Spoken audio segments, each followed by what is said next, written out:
নিরাপত্তার শঙ্কায় ভারতের টি-20 বিশ্বকাপে অংশ নেয়নি বাংলাদেশ ক্রিকেট দল। তবে ক্রিকেট দলকে না বললেও শুটিং দলকে ঠিকই ভারতে যাওয়ার অনুমতি দিয়েছে সরকার।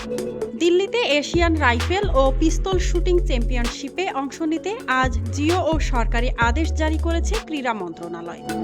সরকার বলছে, শুটিং ইনডোর গেমস হওয়ায় নিরাপত্তার ঝুঁকি কম।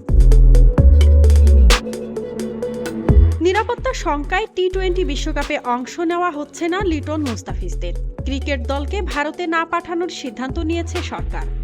কিন্তু ঠিক উল্টো চিত্র দেখা গেল শুটিং দলের ক্ষেত্রে। আগামী 2 থেকে 14 ফেব্রুয়ারি দিল্লিতে অনুষ্ঠেয় এশিয়ান রাইফেল ও পিস্তল শুটিং চ্যাম্পিয়নশিপে অংশ নিতে অনুমতি দিয়েছে যুব ও ক্রীড়া মন্ত্রণালয়।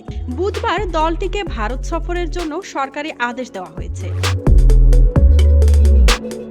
যুব ও ক্রীড়া সচিব মাহবুবুল আলম জানিয়েছেন, শুটিং দল ছোট এবং প্রতিযোগিতাটি ইনডোর ও সংরক্ষিত এলাকায় হবে বলে বড় কোনো নিরাপত্তা ঝুঁকি নেই। স্থানীয় আয়োজকদের দেওয়া নিশ্চয়তার ভিত্তিতেই এই অনুমতি দেওয়া হয়েছে।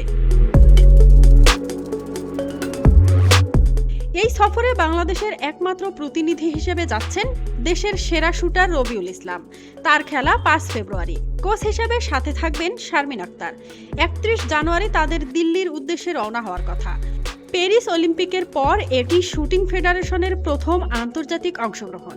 একই দেশে 2 দলের জন্য 2 রকম সিদ্ধান্ত নিয়ে ক্রীড়াঙ্গনে চলছে মিশ্র প্রতিক্রিয়া। তবে শুটিং দলের সাফল্য কামনা করছেন ক্রীড়াপ্রেমীরা।